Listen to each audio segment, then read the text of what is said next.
আমি না মানো অমিত শাহ মুর্দাবাদ নরেন্দ্র মোদী মুর্দাবাদ অমিত শাহ গুন্ডারাজ বন্ধ করক এজবাইসি লং লিভ সুভাষ চন্দ্র পরিষদ জিন্দাবাদ এপিএলসি জিন্দাবাদ এজবাইসি লং লিভ ইনকলাব জিন্দাবাদ ahoya ইনকলাব জিন্দাবাদ যুৱ ছাত্ৰ পৰিষদ জিন্দাবাদ আজি অসম জাতীয়তাবাদী যুৱ ছাত্ৰ পৰিষদ এপিএলসি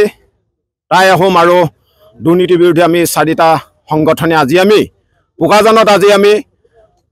অসমৰ মাননীয় মুখ্যমন্ত্ৰী নৰেন্দ্ৰ মোদী ভাৰতবৰ্ষৰ প্ৰধানমন্ত্ৰী আৰু অমিত শাহৰ পুত্তলিকা দাহ কাৰ্যসূচীৰে আজি আমি ভাৰতবৰ্ষৰ সংবিধান বিৰোধী যি কাৰ্য বিজেপি চৰকাৰে গ্ৰহণ কৰিলে আৰু কাখন যি গৃহীত কৰিলে আমি প্ৰথমতে তেওঁলোকক আমি হিটলাৰী শাসনৰ বাবে আমি আজি এই সংগ্ৰামৰ যোগেদি আমি তেওঁলোকক ধিক্কাৰ আৰু নিন্দা কৰিছোঁ আৰু আমি ক'ব বিচাৰিছোঁ যে অসমৰ মুখ্যমন্ত্ৰীয়ে যি আজি সংবাদ মাধ্যমত যি বক্তব্য দাঙি ধৰি আছে সেই বক্তব্য কিন্তু ভিত্তিহীন তেখেতে যদি 1971 চনৰ পৰা বৰ্তমানলৈকে যদি লোকপিয়াল কৰা হয় তেতিয়াহ'লে অসমত অসমীয়া ভাষিক সংখ্যা কিমান কমি গ'ল সেইটো তেওঁ গণনা কৰি ৰাইজৰ আগত দেখুৱাই দিয়ক আৰু তেওঁ যে যিটো কথা কৈ আছে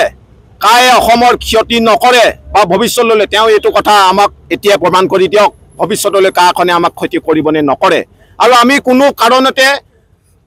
কা আমি গ্ৰহণ নকৰোঁ যদি উত্তৰ পূৰ্বাঞ্চলৰ যদি ৰাজ্যসমূহত যদি কা গৃহীত নহয় অসমৰ 6টা যি ষষ্ঠ অনুসূচিত জিলা আছে তেওঁ তাত যদি কা গৃহীত নহয় তেতিয়া অসমৰ বাকীসমূহ জিলাৰ কাৰণে কা কেনেকৈ ভাল হ'ব আমাৰ এতিয়া প্ৰশ্ন হৈছে আৰু যিটো ষষ্ঠ অনুসূচিত যিবোৰ জিলাত কা প্ৰযোজ্য নহয় বুলি কৈছে যে আৰু ইয়াৰ জনসাধাৰণে যদি এতিয়াও হাৰ পোৱা নাই ভৱিষ্যতলৈ কিন্তু সেই কাখনে কিন্তু ষষ্ঠ অনুসূচিত অঞ্চলসমূহতো জিলাসমূহতো কিন্তু কাখনে গ্ৰাস কৰিব আমাৰ ভাষা সংস্কৃতি কৃষ্টি সেইকাৰণে আমি আজি এই আপোনালোকৰ সংবাদ মাধ্যমৰ যোগেদি আমি ৰাইজলৈ আহ্বান কৰিছোঁ যে ৰাইজ ওলাই আহক ৰাজপথলৈ এনেকৈ আপোনালোকে বহি নাথাকিব নহ'লে অনাগত দিনত এখন ত্ৰিপুৰা ৰাজ্যৰ দৰে আমি অসমত পৰিণত হ'বলৈ আগবাঢ়ি গৈ আছোঁ সেইকাৰণে সময় থাকোঁতেই এই হিটলাৰী শাসন ব্যৱস্থাৰে যে শাসন কৰি আছে ভাৰতবৰ্ষৰ জনসাধাৰণৰ অসমৰ জনসাধাৰণৰ যে বিজেপি চৰকাৰখন অনাগত দিনত খিলঞ্জীয়াবাসী ৰাইজে এই চৰকাৰখন উফৰাই পেলাবলৈ বদ্ধপৰিকৰ হ'ব লাগিব আমি প্ৰতিবাদ কৰিছোঁ আমাৰ অসমত থকা ইউনাইটেড অপজিশ্যন ফৰাম আছাম আমি সিদ্ধান্ত কৰা মৰ্মে আমি ইয়াত প্ৰতিবাদ কৰিছোঁ কাটো আমি নামানো এইটোৱে কথা মাত্ৰ নৰ্থ ইষ্ট ইণ্ডিয়া বা শিডিউল ট্ৰাইব এৰিয়াটো 6 শিডিউল এৰিয়াটো বলবৎ নহ'ব বুলি কয় কিন্তু সেইটো আমি